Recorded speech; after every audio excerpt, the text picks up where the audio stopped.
Hi, welcome to Becoming Unstoppable Fitness and Weight Loss.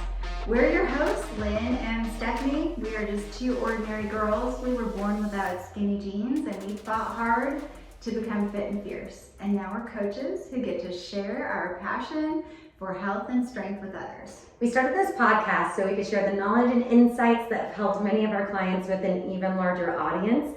And our dream is to help you become unstoppable. Okay, today is episode 21. We are talking about how to set boundaries without being awkward.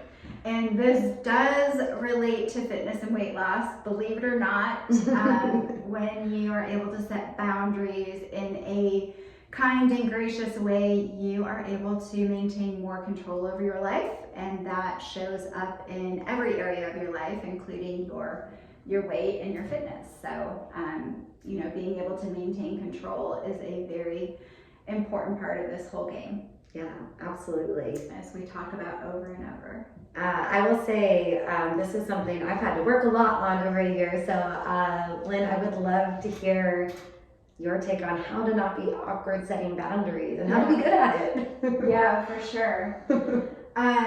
Well, before we start talking about this, I just want to talk a little bit about something that we saw, and we pointed it out to each other. I think you even sent it to me.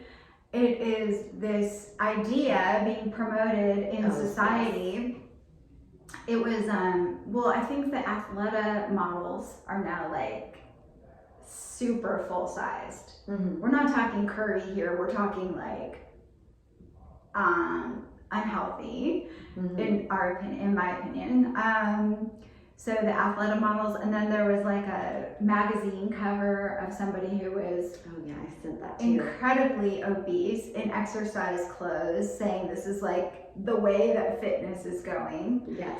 And we were both kind of outraged, and the reason being is that we are both so passionate about health and we're so passionate about people. And if we thought for 1 minute that being grossly overweight was going to get people to a place of happiness, we would be all for it. But from personal experience, we know that that is not the key to happiness, and we feel like it's actually anti-human. It's a con game. It's feeding people with lies, saying you can be grossly overweight and happy. It doesn't make sense to us physiologically, as far as like your neurochemicals. I don't know how you can truly be happy and be in a state, be compromising or risking your safety and security. And so we're really passionate in getting that message out there because I feel like people are being misled, and we are misled in so many ways through media. I was thinking even about, we were watching like Cobra Kai for a while, and then they had a scene, like a high school party, and they were drinking at the party, and then two girls started kissing, and like, this is just normal now. I'm like, wait, this isn't like, we didn't let our 14-year-old watch it. I was considering it because I was like, oh, she could definitely benefit from seeing, martial arts, and kind of the storyline in the beginning seemed to make sense. But then I saw this portrayal, and I don't think it's an accurate representation. I don't think girls kissing at a party is the norm. That might happen in like 1% of parties. I don't know. I don't go to teenage parties anymore. I don't either. It's weird. I don't feel like that's an accurate representation of what is. I feel like maybe it's a representation of what they think should be coming down the road. Mm-hmm. But I was pretty outraged by it. And I think more of us need to speak up and be like, wait a second, this is not an accurate representation. This isn't what I want my kids to think is normal. I don't even want to think it's normal. I think our society and media is really pushing all these agendas right now to just flip reality on its head. Essentially, I feel like it's so unrealistic. Yeah, this is going to make you happy. Yeah, and with the magazine cover I sent Lynn, I don't remember the phrasing on it, but it was saying that this woman was morbidly obese. I would feel like she has to start doing something today to avoid like dying young. It's just sad. And they were portraying that not just as like, oh, love yourself at any size, but it was more than that. It was like, This it's is saying that America. this is fit. That's Yeah. what it said. This is fitness. And that was not This is fitness. the future of fitness. We were Yeah. like, what? Like, Yeah. Yeah. That is not fitness. You can work your way towards becoming fit, obviously at a heavier weight and stuff, but I think so much of society is pushing things that are just not real, and it scares me for teenagers and our future generations of accepting these things that just are so untrue And so unhealthy. and clearly unhealthy, yes. And it's almost it's disgusting. I think people should love themselves at any size, but if someone's morbidly overweight, that should not be celebrated. That is hurting them. To say that is okay, to me, I'm like, that's like a death sentence, an early death sentence, to tell people that is a fit way to live. And I love that there's athletic clothes for bigger women, because everyone of every size needs to work out to get to a point where they are healthy. But to say that is fit is, it's offensive to me as a fitness professional. Goal, right? Yeah. It's not healthy. If you have that much body fat on your body, no one in their right mind could say that based on science and physiology that is healthy. Right, and because so, of the fat around your the visceral fat around your organs. Yeah. There's a reason it is hard on your organs to have visceral fat. Yeah. And the more visceral fat you have, the more blood vessels your body has to create, and that's more for your blood or your body to pump through more blood. It's so much more work for your body to do. And I saw a picture of a heart. This was just a day or two ago, a healthy heart versus one from an obese person that had a ton of visceral fat around it. It's just astounding when you think about what's actually going on inside your body. And our society just acts like that doesn't matter now. It does matter. Like, if you want to be healthy, if you want to live a good life, and if you want to live a long life, it matters. Yeah. So I don't share this very often, but and I think I have shared it on the podcast before. My sister actually passed away 2 years ago from a massive heart attack. And she was morbidly obese. And,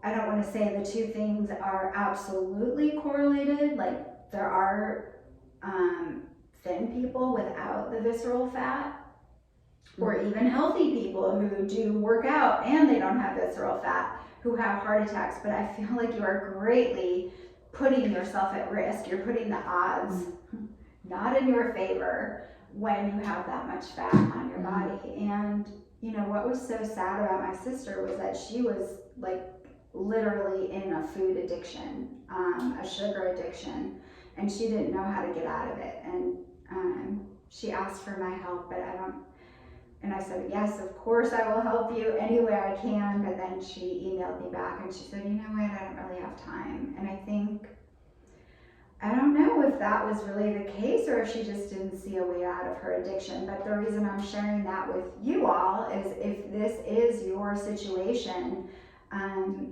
we can help you. Stephanie can help you on the fitness end. I can definitely help you on the nutrition and the mindset end. And it does take changing actually some of your core beliefs, some of your personality components. It's shown that people who are like more hostile and people who are less conscientious are the people who are prone to food addictions. There are some core beliefs that go into those two personality components, so we would definitely work on that. And I think the fact of like loving yourself, love is a verb. Love is like supporting yourself. Now, of course, there are things you're going to appreciate about yourself at any size, absolutely. But as far as like supporting yourself, that eating when you're not hungry or eating things that don't nourish your body, that's not a form of support. Yeah. And that's interesting what you say about the personality shift. Because I have a friend, she's one of the nicest, kindest, most uplifting people I've ever met in my life. Everyone loves her. I first met her, she was overweight. She started working out in my studio, and she lost like 60 pounds of fat. She had a health scare before, and then totally changed her lifestyle. But the personality thing where that comes in, I talked to her before, and she said when she was overweight, she was a lot more hostile and like jealous and had all these things. And I'm thinking it's probably the body fat. It seems weird, but like your body's not meant to be that way. It's not meant to carry around that much extra body fat. And that is going to affect your personality, and that might take you away from who you really are. So having that personality shift is a big thing.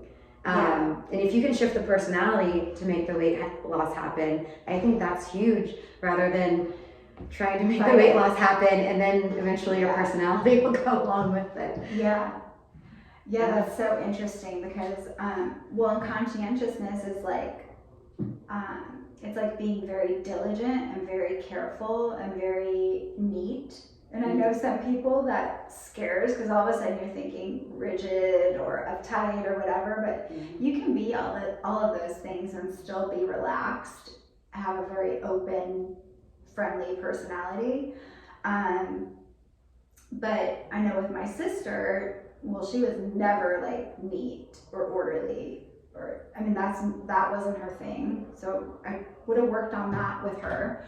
But then also the hostility that came through her life, it actually came from getting burned by so many people. And I feel like forgiveness is also a major component of staying friendly and non-hostile through your life, because like as we get older we keep having things happen to us, right?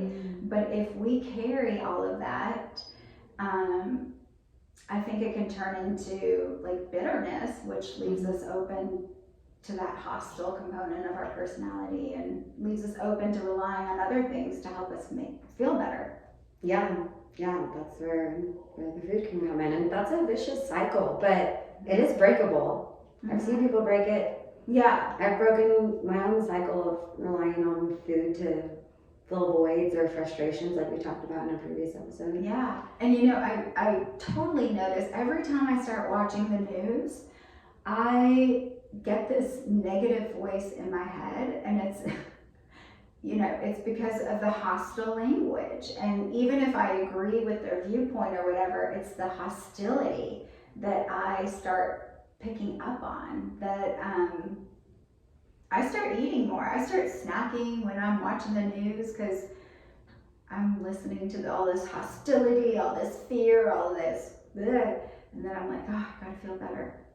So it's not that I necessarily want to, I don't need to stay oblivious to what's happening in the world. I just don't need like the negative over and over and over, the hostility. Yeah, I used to be a news junkie, but a couple of years ago I had to like back down from it because it digs into you if you expose yourself to it too much. Like I like to still be aware of everything, but I don't spend a lot of time watching news like I used to every day. I used to always watch the news.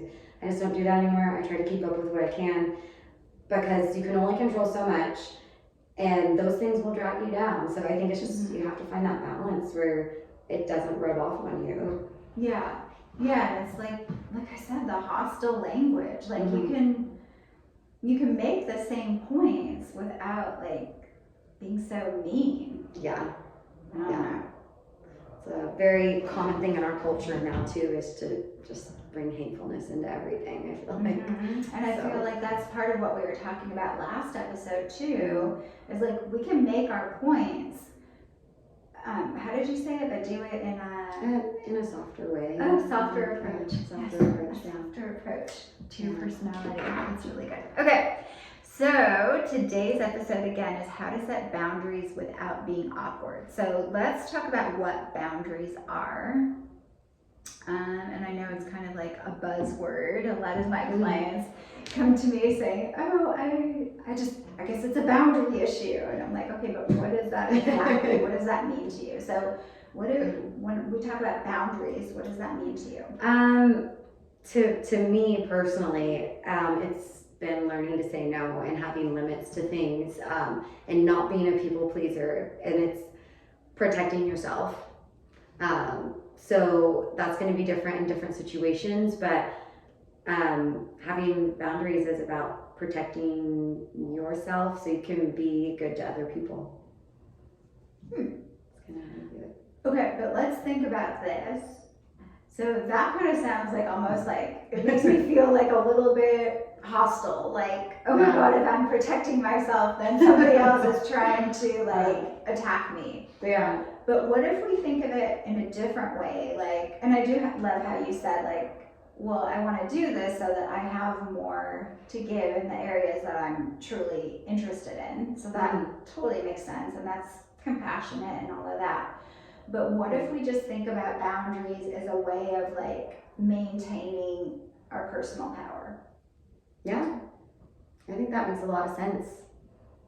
Yeah, because if you let it disperse everywhere, then you don't have it. Mm-hmm. Yeah, but yeah, I get that. Like Can I just focusing see our that? power or maintaining our power. It's like, for me, it's maintaining control over my life. So it's almost like my territorial instinct. Like, you can't come in here and tell me, you can't take control of my life, because I need control of my life so that I can do the things I want to do. Yeah. So I guess it's kind of like the same thing that you're saying. I think you're just saying it in a softer way. I don't know if that was or really maybe a more soft. powerful way. But I get it. It's just like a change in the perspective of what it is. Okay, so if you're on the inside, this is how I keep my power, rather than just thinking about what's coming at you from the outside, I think is how I said it was more. Because I do view it that way, because I feel like I have gotten taken advantage of without having solid boundaries. Mm-hmm. So that's, I think, why I view it as a protection. Yeah. But I mean, it is the same thing. It's just, I think, having that viewpoint where it isn't like a defense. Yeah. It's something I need to It's an get offensive to. play. Yes, making it an offensive thing versus defensive, for sure. Because most of the time when people are violating our boundaries, they don't mean to. Like, I sincerely believe that. They just need someone to say no, but they're not like purposely going in there saying, "Ooh, I want to take Stephanie's power away." Yes. So that's totally up to you to be like, "Hey, appreciate the offer, but yeah, can't do that," or whatever. Yeah, absolutely. So let's talk about, so for me, it's not so much saying no as it is like being completely focused on my mission. And that's where my affirmations come into play so much too. Like, these are my values and these are my goals. And then if there are things that fall outside of these, then I'm not interested in taking part in like your mission. So like if somebody asks me to do things that don't fall in line with those roles that I play, then I just have to politely decline. Yeah. You know, if someone said, "Hey, will you be part of my cause?" I'm like, "No, I got my own cause, but thank you. I got my husband, I got my kids, I got my clients, I got my, promoting my business, but and my own personal health and fitness." So that's huge. Yeah, there are only probably the most important. So many things I can join. But right. It's about where you choose to put your time, for sure.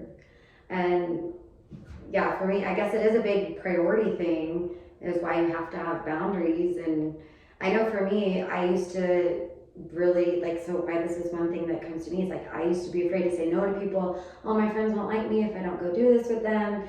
I've gotten way better at this though, thank goodness. Like, so now I can say no to doing things if I need time for me, even if it's not because I have something else going on. I used to think it would be the worst thing in the world to tell my friends I can't go somewhere with them if I didn't have other previous plans of why I couldn't do it with them.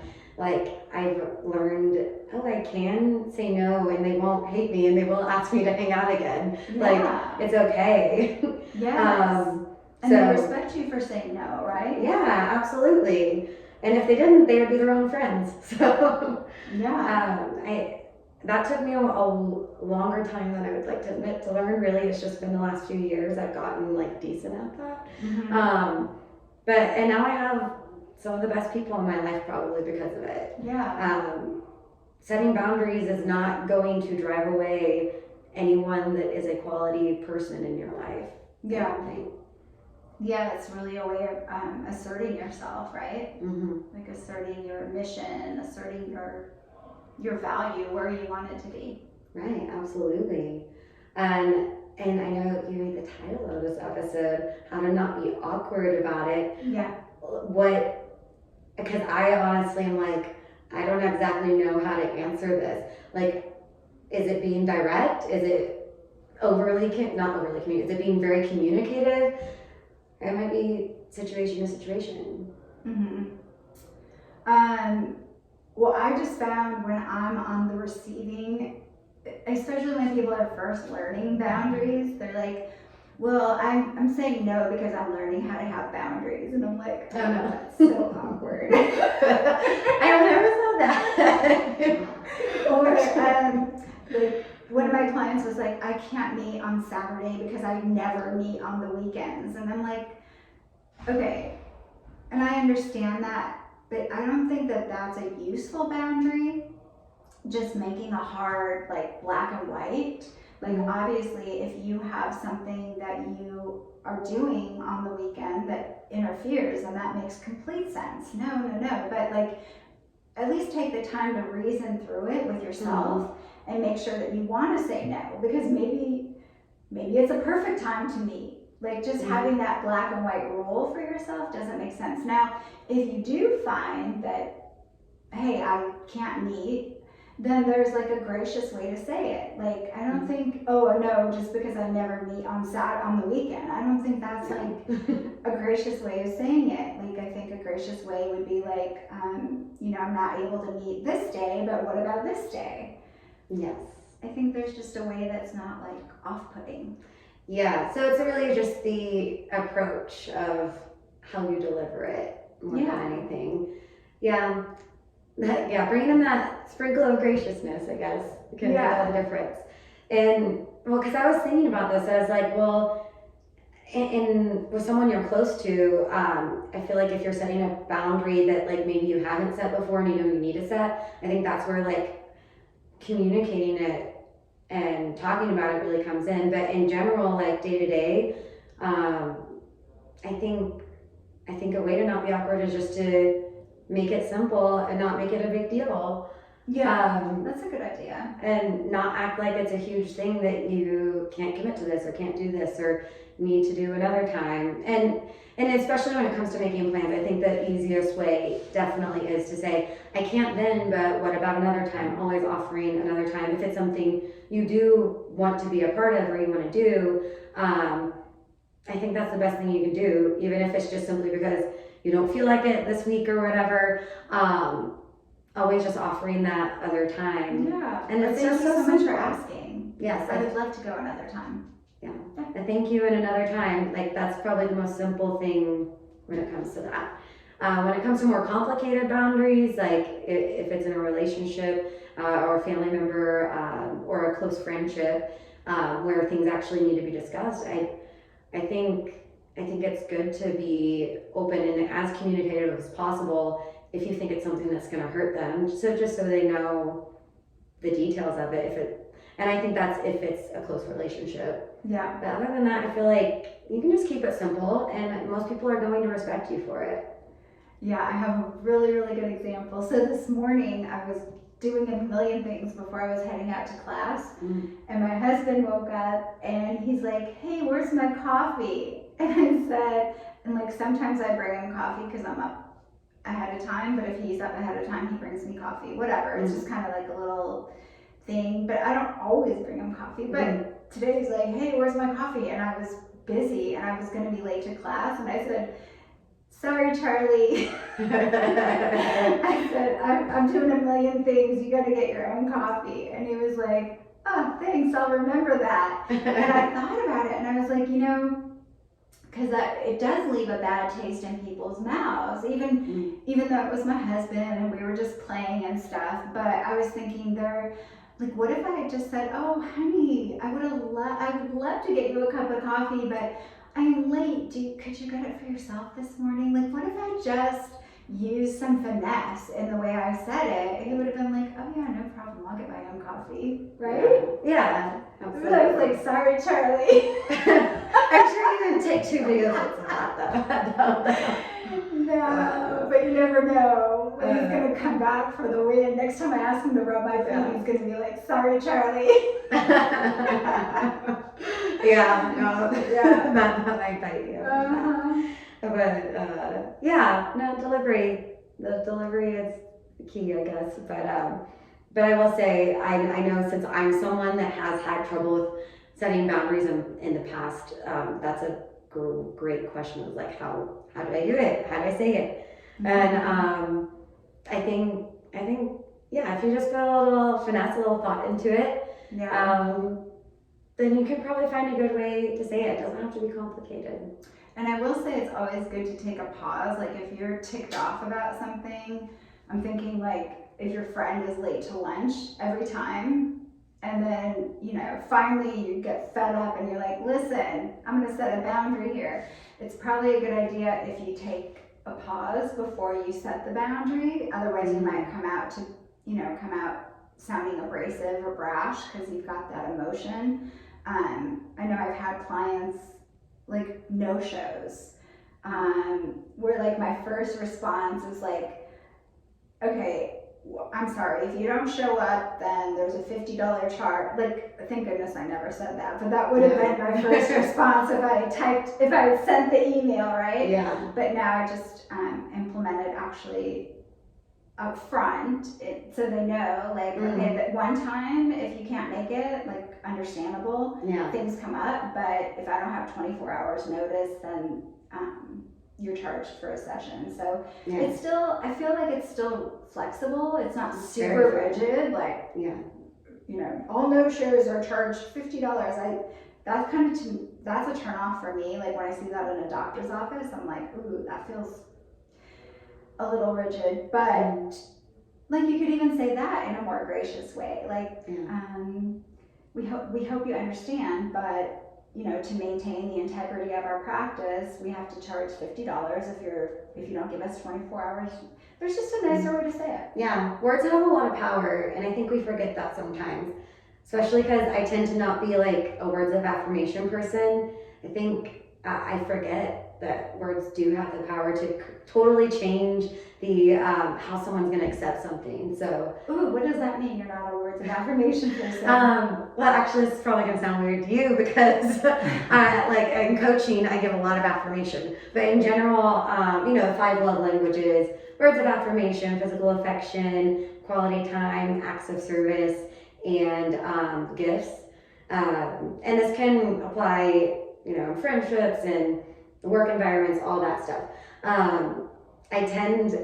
Outside of like coaching, I tend to not be very words of affirmation-y, where I don't give a lot of compliments. You don't give? I don't give a lot of like compliments. I try to be better about it, but like I feel like I don't verbally build people up like I could. And I like to show my thanks for people in other ways.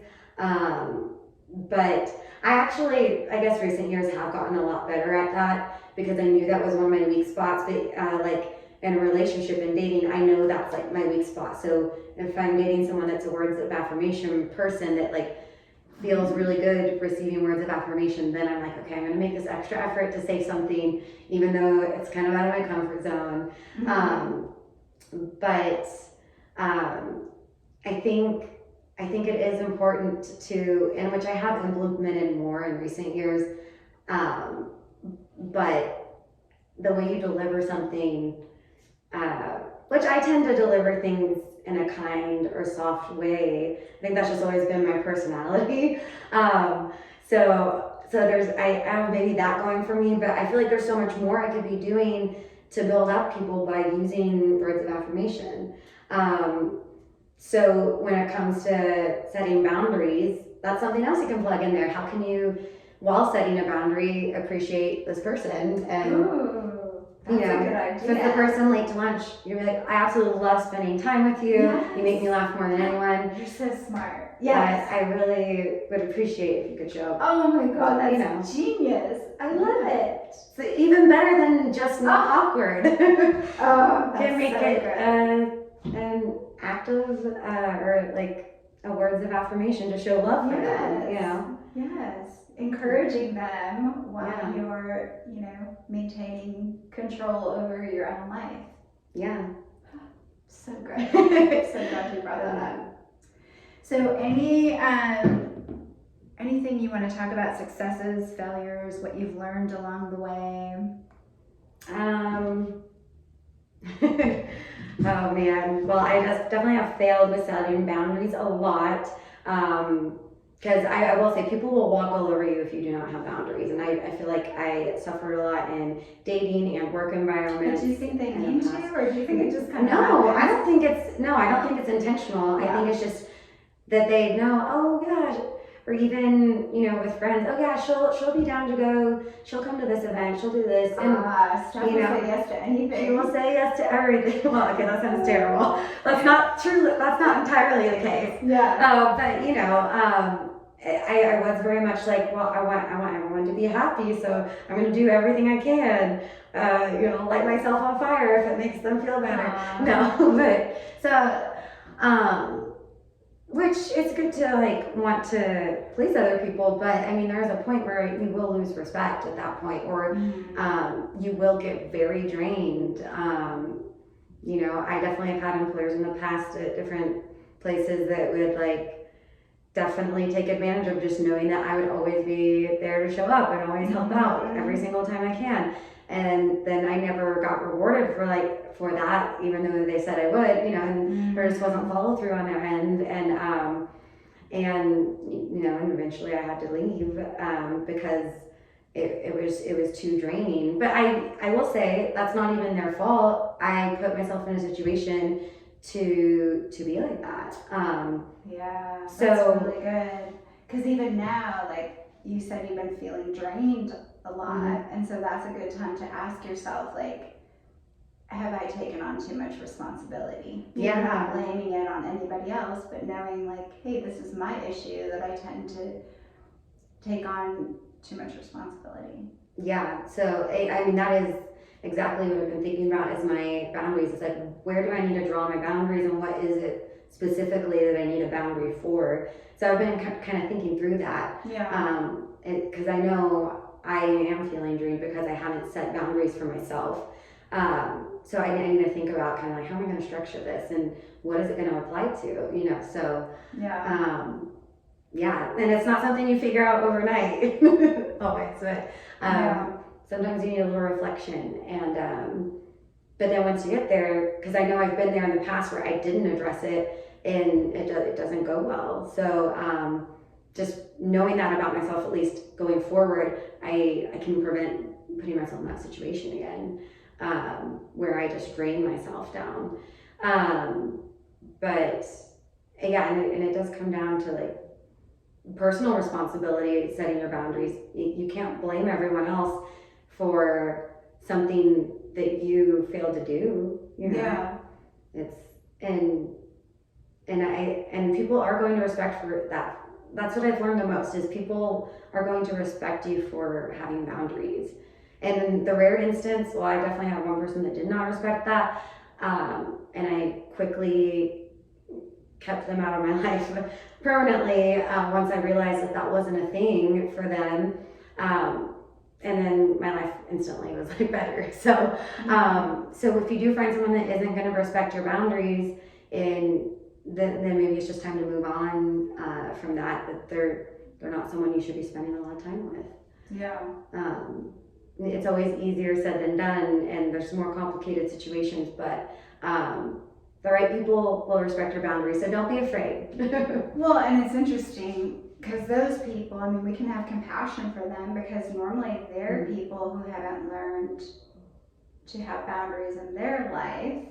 So they're being depleted somewhere, and then they come over to you and they're like thinking you should be supplying them with things. It's like this whole messy thing. But I think the important part is just to have compassion, not that you have to allow that person in your life. You can't fix their pattern, but just, I think, again, trying to stay away from that hostile take on things and just realize, oh, okay, they're involved in a dysfunctional pattern, or they just don't know better yet, or whatever.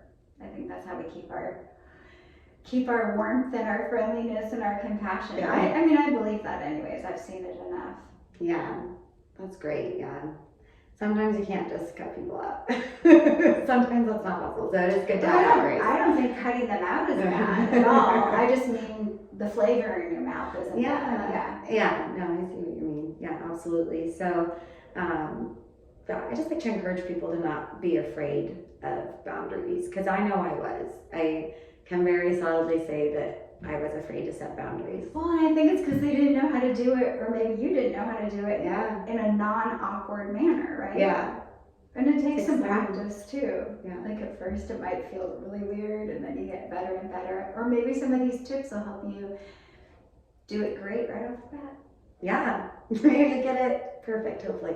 I hope you do. I hope you're better than me. Yeah. So if you enjoyed today's episode, please take a moment to rate and review the podcast. There's that $100 Lululemon gift card for a lucky winner. We'll put your name in a drawing if you rate and review the podcast, and then somebody's going to win $100 Lululemon gift card. And then, what else did I have to say? Oh, if you have questions, anything you want to ask us about, you can contact us. Our information will be in the show notes. We're happy to answer questions via email, and tune in next time for some more Becoming Unstoppable Fitness and Weight Loss.